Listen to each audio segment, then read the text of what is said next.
Rebonjour à tous. Eh bien, prenons encore un instant aujourd'hui pour lire et méditer un deuxième passage du livre du ciel de Luisa Picaretta. Au nom du Père qui m'a créé, du Fils qui m'a sauvé et du Saint-Esprit qui me sanctifie. Amen. Jésus, je m'immerge à nouveau dans ton acte unique et éternel d'amour, dans ce grand bain de ton amour, de ta lumière, de ton Esprit Saint, de tes grâces, de tes bénédictions, de ta puissance, de ta sagesse, de toutes tes œuvres divines, de tous tes attributs divins, de ton humanité, de ta divinité, de ta volonté, de tout. Voilà, je m'y plonge et je me remplis à ras-bord de toi, Seigneur. Je veux être une extension de ta propre humanité. Je veux que tu continues ta vie en moi. Aussi, marque-moi du sceau de ton divin fiat pour que je puisse travailler à l'avènement de ton royaume. Vraiment, Seigneur, j'ai terriblement peur que ma vie ici-bas soit voilà, un tas de moments perdus finalement. Je veux que chaque microseconde puisse te glorifier, que vraiment je puisse t'amener de la joie, devenir une petite source de réjouissance pour toi, que vraiment chacun de mes mouvements, que chacun de mes regards, que chacun de mes pas, eh bien, puisse être source de louange, de bénédiction et d'amour pour toi. C'est vraiment ce que je souhaite. Alors, aide-moi, Seigneur, et viens faire tout en moi, que ce soit ta divine volonté qui opère et agisse à partir voilà, de mon humanité que je t'offre complètement. Tout est pour toi, Seigneur, je m'abandonne vraiment entre tes mains à la manière d'un nouveau-né. En fait, je vais être comme un petit bébé entre tes bras et que ce soit toi qui fasses tout, puisque moi, je me rends compte que toute seule, c'est la cata, je chute, je fais des choses égoïstes, je ne pense pas à toi, etc. Et je sais que tout est grâce, alors vraiment, donne-moi la grâce de rester tout le temps unie à toi, qu'il n'y ait même pas un souffle d'écart entre nous, mais que vraiment voilà, je puisse être totalement enchaînée à toi avec ces douze chaînes de ta lumière, de ta splendeur, de ton amour. Tu nous parles de ces chaînes, tu nous en as parlé il y a quelques jours. Eh bien, tu nous as dit à chaque fois que vous faites des actes, à chaque fois que vous vous unissez à moi, il y a de nouvelles chaînes qui vous relient à moi, vraiment pour qu'il y ait cette inséparabilité. Je te demande vraiment ce don de l'inséparabilité, Seigneur. Je ne veux plus jamais rien faire sans toi. Et voilà, je crois que de toute façon, il n'y a plus de marche arrière possible. Je suis à toi, tu es à moi. Et vraiment, voilà, parlons de ton royaume, parlons des âmes à sauver, parlons de ta divine volonté, Seigneur. Vraiment, c'est tout ce qui m'intéresse. Alors je te demande maintenant voilà ce que je te demande pour moi, bien sûr. Je te le demande pour tous les hommes, que s'établisse ton royaume et que tous puissent vraiment voilà, avoir cette joie de pouvoir s'unir à toi continuellement. Il y en a tellement qui ne te connaissent pas, Seigneur.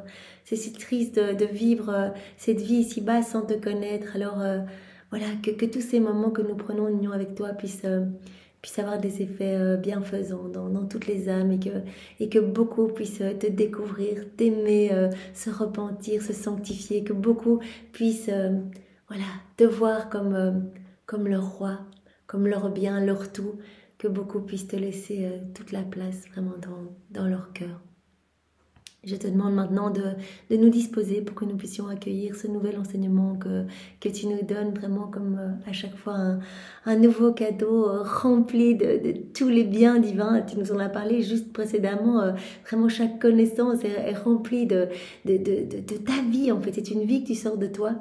Et vraiment il y a à chaque fois ce pouvoir créateur et ce pouvoir et voilà, de communiquer en fait, de communiquer à l'âme qui va recevoir ces vérités, ces connaissances, de pouvoir communiquer tous les biens qui sont contenus dans ces connaissances, dans ces vérités, dans ces paroles que tu nous donnes. Alors vraiment, Seigneur, que nous ne passions pas à côté et que notre âme puisse s'égorger de tous ces biens que tu veux nous donner, que tu puisses nous donner vraiment cette soif de vivre en union avec toi et cette soif de mettre en pratique, vraiment de t'appeler tout le temps, à chacune de nos respirations, de faire tout avec toi, Seigneur. Donc dispose-nous, que nous puissions accueillir avec ton intelligence et ta sagesse à toi, que nous puissions comprendre, nous abreuver de ces vérités qui sont les tiennes, de tous ces mots bénis qui sont les tiens, que nous puissions les laisser descendre et que nous puissions eh bien, avoir des vies qui te plaisent, Seigneur, être beau et gracieux à tes yeux, que nos vies portent de beaux fruits pour ta gloire, celle de ton Père et celle de l'Esprit Saint. Parle maintenant à travers ma bouche. Envoie ton Saint-Esprit sur chacun de nous, que ce moment fait en union avec toi puisse vraiment te réjouir, Seigneur. Viens, Esprit Saint, viens, par la puissante intercession du cœur immaculé de Marie, ton épouse bien-aimée. Viens, Esprit Saint, viens, par la puissante intercession du cœur immaculé de Marie, ton épouse bien-aimée. Viens, Esprit Saint, viens, par la puissante intercession du cœur immaculé de Marie, ton épouse bien-aimée. Le passage que nous allons maintenant méditer est celui du 6 avril 1928. Nous sommes dans le volume 24 et c'est Louisa qui parle. Je pensais au divin fiat pour m'unir à son unité, afin de pouvoir compenser pour cette unité les volontés qui manquent entre le Créateur et la créature. Donc Louisa, elle veut vraiment être tout le temps unie pour compenser tous les actes de tous les hommes qui sont en rupture, qui sont désunis, qui sont pas connectés à la divine volonté. Et je me disais, est-ce qu'il m'est possible d'aller jusqu'à pénétrer dans l'unité de mon Créateur? Et Jésus se manifestant en moi me dit, ma fille, lorsque l'âme se place dans l'unité de ma volonté, c'est comme si elle se plaçait dans la sphère du soleil. Voilà, c'est pour cela que Jésus demande tout le temps à Louisa de continuer son envol. Il dit, mais ne te préoccupe pas des choses ici-bas, vraiment détache-toi de tout et je te donne la grâce du détachement et de la sainte indifférence pour tout.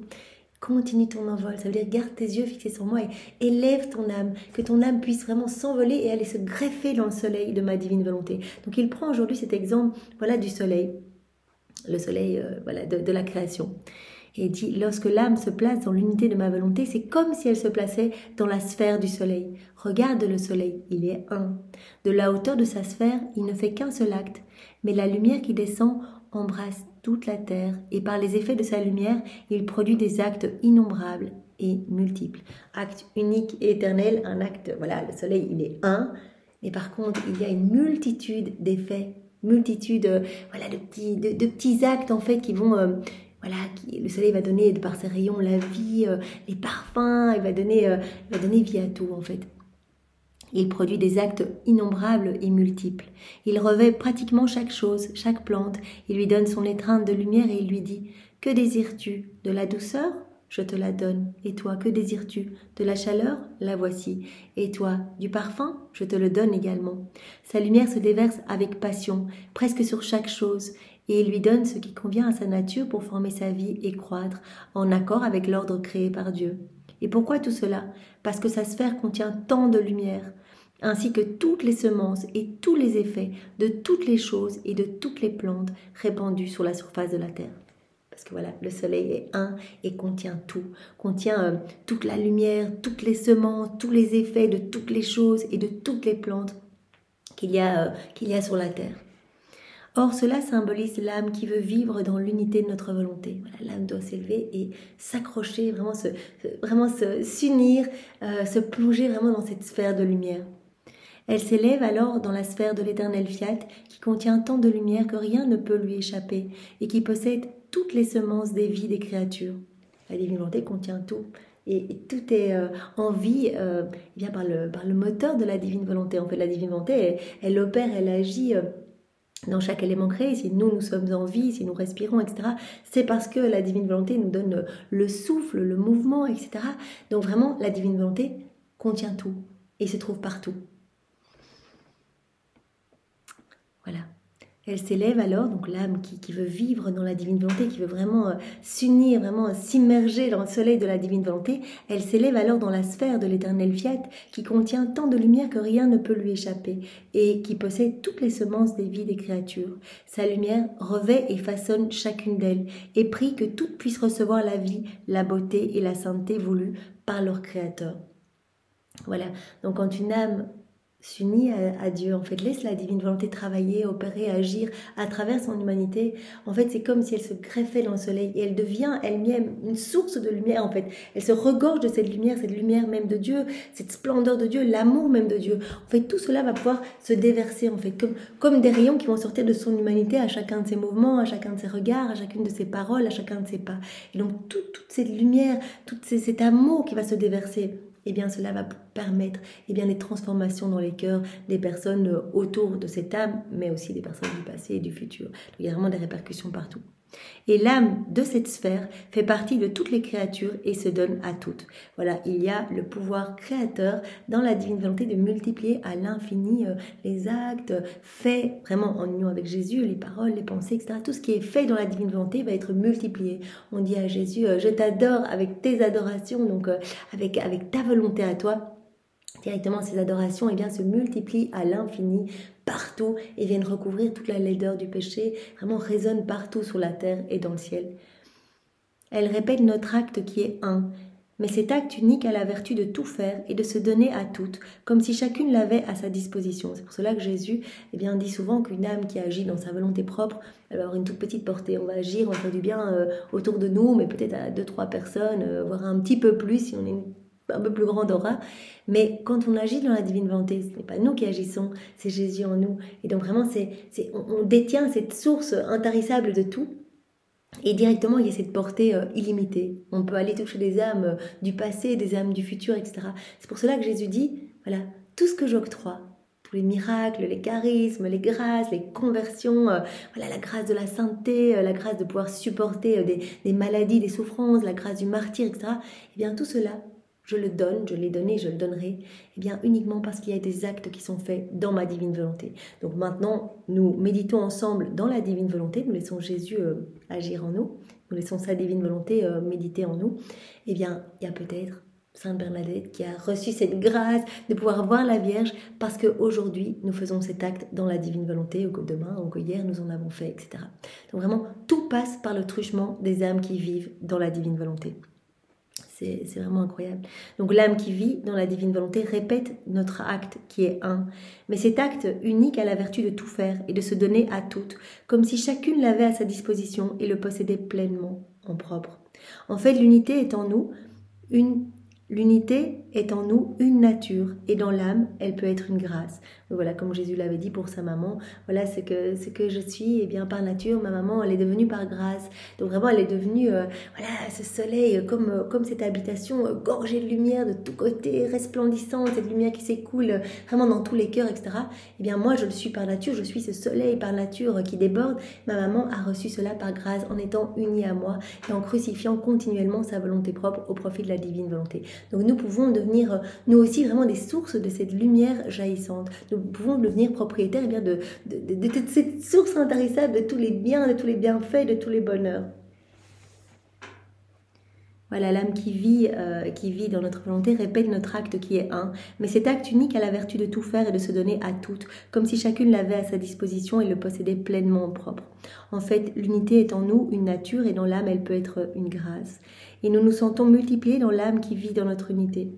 Oh, comme il nous plaît de voir la petitesse de la créature monter, puis descendre et se répandre dans notre unité pour être la répétitrice de son Créateur. Voilà, Jésus veut qu'on soit en fait des répétiteurs, qu'on soit vraiment, qu'il puisse continuer sa vie en nous en fait. Donc vraiment, Jésus veut qu'on soit comme d'autres soleils, d'autres sources de sa propre lumière et de son amour. Donc ça nous touche tellement de voir la petitesse, la petite créature qui est misérable, depuis la chute d'Adam, s'élever vers le ciel. Donc c'est vraiment la petitesse qui s'élève, le néant qui s'élève vers le tout et le tout qui s'abaisse dans le néant, et vraiment pour former ce flot de lumière en fait. On laisse notre néant se faire engloutir, ensevelir dans cette lumière divine pour devenir nous-mêmes lumière. Après quoi, je me demandais comment mon bienheureux Jésus ferait venir le royaume de sa volonté, comment la créature pourrait embrasser tout ensemble et presque d'un seul coup tant de connaissances sur sa volonté. Elle se rend bien compte, on est dans l'entre-deux-guerres et elle se rend compte que l'homme est mauvais, que le monde ne va pas bien du tout. Mais comment les hommes vont pouvoir, puisque Jésus a dit que ce n'est que par l'acceptation de toutes ces connaissances, leur diffusion, leur propagation et leur mise en pratique, que l'homme va pouvoir changer, que le royaume va pouvoir s'établir sur la terre. Mais comment les hommes vont pouvoir recevoir toutes ces connaissances, les accepter, les comprendre, etc.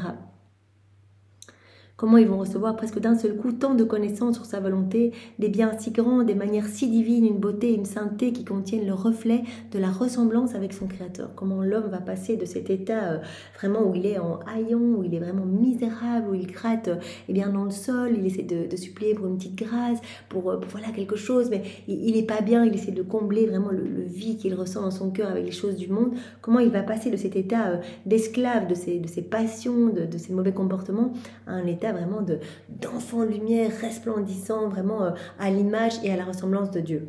Je pensais à tout cela lorsque mon bien-aimé Jésus se manifesta en moi et il me dit: ma fille, de par sa nature, la créature ne peut recevoir tout ensemble, un si grand bien, une lumière sans limite. Elle doit le prendre par petites gorgées. Jésus dit, c'est énorme ce qu'on donne, puisque chaque connaissance vaut plus que toute la création, etc.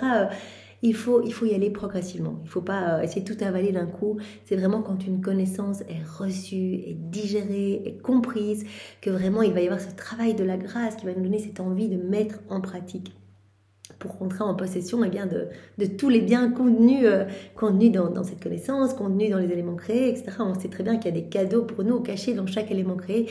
Et vraiment, la divine volonté attend que nous lui tenions compagnie, que nous nous unissions, que nous fassions ces rondes pour nous donner toutes les qualités divines, etc. Donc vraiment, Jésus dit, la créature, elle ne peut pas recevoir tout d'un coup. Étant limitée, eh bien, elle va pouvoir prendre petit à petit. Parce que c'est une lumière sans limite. Elle doit prendre tout par petites gorgées et attendre d'avoir avalé la première avant d'en prendre une autre. Jésus nous parlait vraiment dans d'autres passages du livre du ciel de cette digestion importante. Si on commence à se bourrer de toutes ces connaissances, entre guillemets, eh bien, quelque part, on va les régurgiter. C'est comme si c'était trop. Il faut que cela rentre tout doucement. Une connaissance, 2 connaissances par jour, quelques pages par jour. On lit une demi-heure par jour, mais vraiment en se concentrant, quitte à relire plusieurs fois chaque vérité, la comprendre, pas la lire trop vite. Laisser Jésus agir en nous, le laisser lui-même comprendre en nous. Elle doit attendre d'avoir avalé la première avant d'en prendre une autre. Et si elle devait tout prendre d'un seul coup, la pauvre serait noyée et forcée de reverser ce qu'elle ne peut contenir, en attendant d'avoir digéré le peu qu'elle a pris, afin qu'il puisse circuler comme du sang dans ses veines, et que son humeur vitale se répande dans toute sa personne pour la disposer à prendre une autre gorgée. C'est vraiment important d'y aller progressivement. Parce que Jésus ne fait pas que nous donner comme ça des connaissances. Quand nous recevons une connaissance, nous recevons tous les biens qui sont contenus dans cette vérité. Donc Jésus nous parle par exemple d'une vertu, il va nous parler de la pureté dans les premiers volumes, il va nous parler de l'obéissance, il va nous parler de l'intention qui doit être vraiment l'intention pure, il va nous parler de l'humilité, etc. Et à chaque fois en fait, il travaille notre cœur pour que notre âme devienne plus pure, que notre âme devienne plus humble, que nous soyons plus obéissants, etc. Il nous travaille, il nous donne ce dont il nous parle. C'est ça qui est absolument magnifique. Donc vraiment, accueillons tout doucement et réjouissons-nous que nous avons notre vie pour lire en boucle ces connaissances et à chaque fois recevoir plus. Voilà. N'est-ce pas l'ordre que j'ai suivi avec toi en te manifestant petit à petit ce qui concerne mon éternel fiat, en commençant par la première leçon, puis la seconde, la troisième, et ainsi de suite. Donc Louisa, Jésus lui a d'abord parlé des vertus, il a travaillé, ce n'est qu'au volume 11 qu'il lui a parlé explicitement de sa divine volonté. Donc vraiment, il y a eu tout un travail en fait pour que l'âme soit de plus en plus dilatée pour accueillir en fait. Et c'est ça qui est magnifique, au plus on va lire, on va prendre du temps pour recevoir, plus on va donc méditer, on va accueillir vraiment cette lumière, au plus le Seigneur va vraiment travailler notre âme. Et moi j'aime bien ce terme dilaté, vraiment il va agrandir notre âme pour qu'on puisse recevoir plus tout ce qu'il veut nous donner dans chacune de ses connaissances. Chaque connaissance est tellement un trésor que il faut créer de la place en nous. C'est ce que j'ai fait avec toi, en te manifestant petit à petit ce qui concerne mon éternel fiat, en commençant par la première leçon, puis la seconde, la troisième, et ainsi de suite. Et après avoir bien mâché et avalé, donc digéré la première, la laissant couler comme du sang dans ton âme, je préparai la seconde leçon, et ma volonté formait en toi les premiers actes de vie. Et je célébrais sa gloire en accomplissant le dessein de la création, attendant impatiemment de pouvoir te donner d'autres sublimes leçons. Jésus se réjouissait, je crois qu'il donnait des vérités, parce qu'il voyait, après Louisa, toutes les générations qui allaient suivre, qui vont suivre et qui allaient recevoir toutes ces connaissances et se laisser vraiment transformer. Donc Jésus, en donnant chaque fois de nouvelles connaissances à Louisa, voit de plus en plus la réalisation du plan de Dieu de toute éternité, que l'homme vive complètement dans la divine volonté. Attendant impatiemment de pouvoir te donner d'autres sublimes leçons et te comblant tellement que tu ne savais plus où prendre pour les répéter. Jésus nous donne tellement, à chaque fois qu'on reçoit, on n'a pas idée en fait, je crois qu'on va être surpris en arrivant là-haut de voir toutes les merveilles que Jésus a opérées en nous à chaque fois qu'on lisait, qu'on méditait ensemble, qu'on mettait en pratique, etc. Je ferai la même chose pour former le royaume de ma divine volonté. Je commencerai par les premières leçons que je t'ai données, et si je veux qu'elles commencent à être connues, c'est pour qu'elles puissent faire leur chemin, préparer et disposer les âmes, afin que peu à peu, elles puissent désirer ardemment entendre d'autres leçons en raison du grand bien qu'elles ont reçu des premières.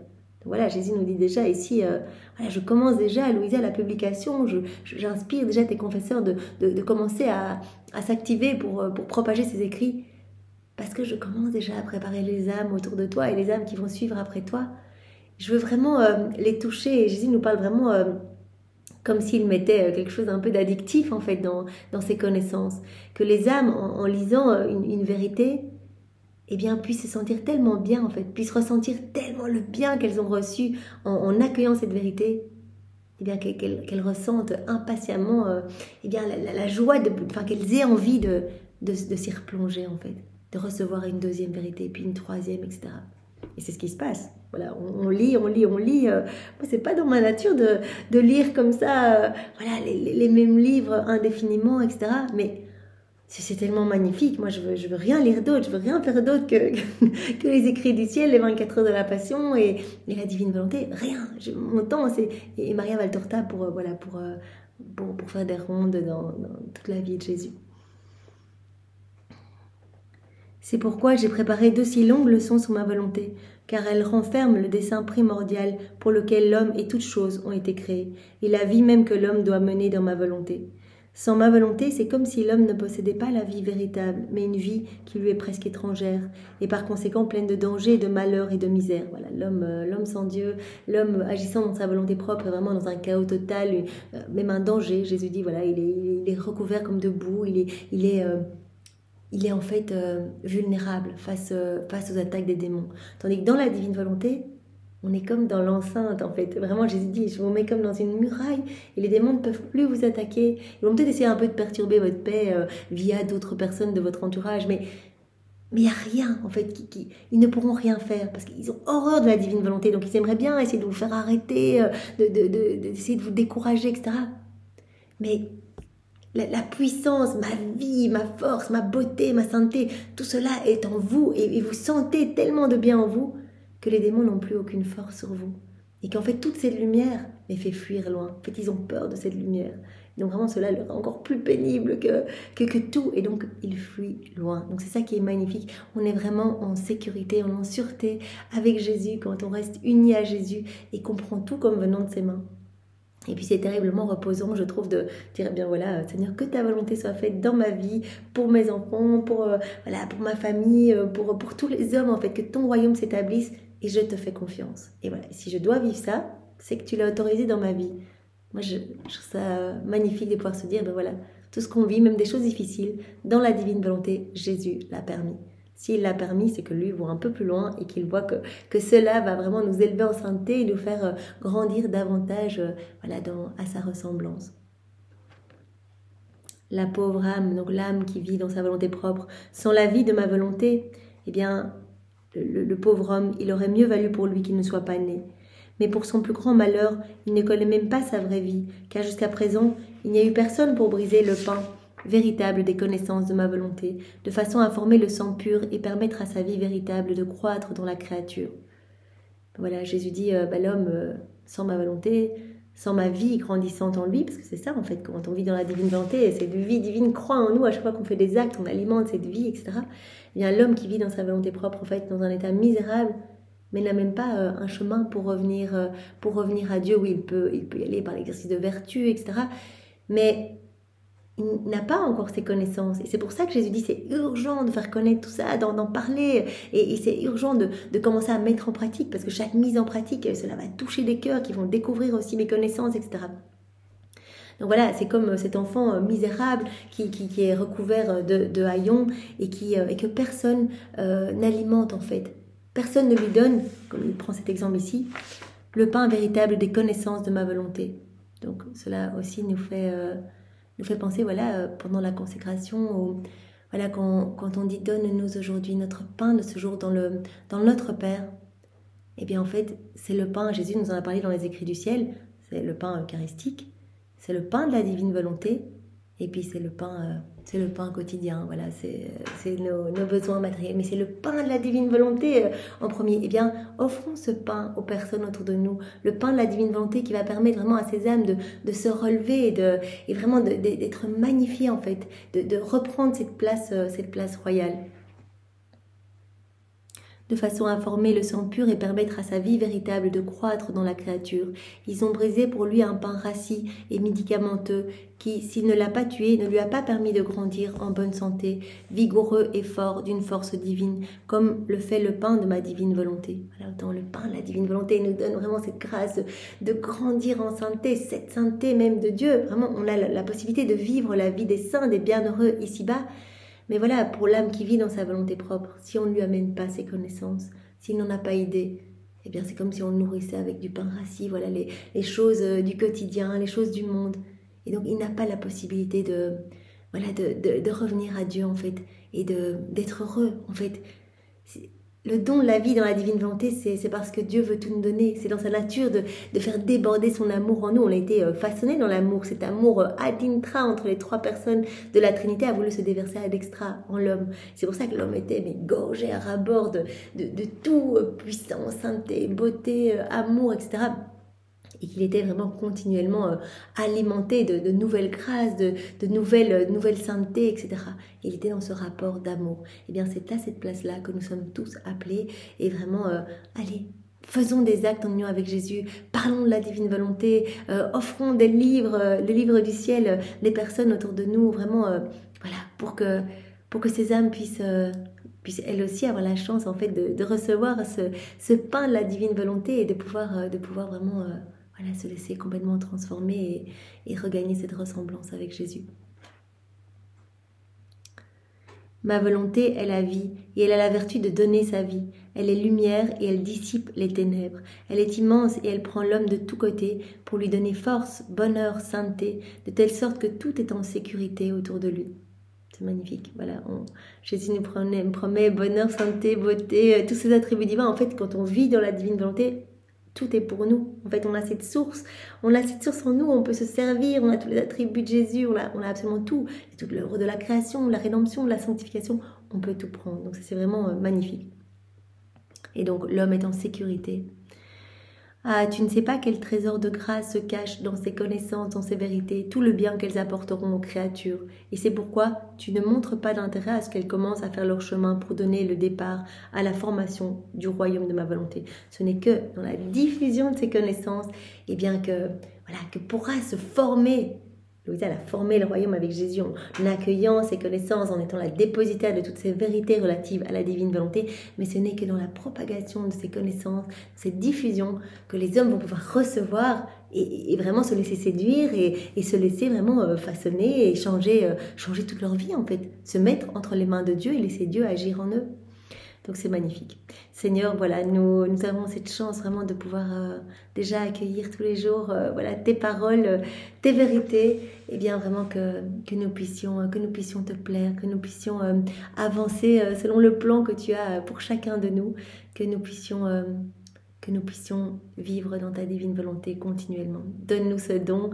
Maman Marie, donne-nous une petite gorgée. Tu nous as promis que si on te le demandait, tu nous donnerais une petite goutte de la divine volonté tous les jours.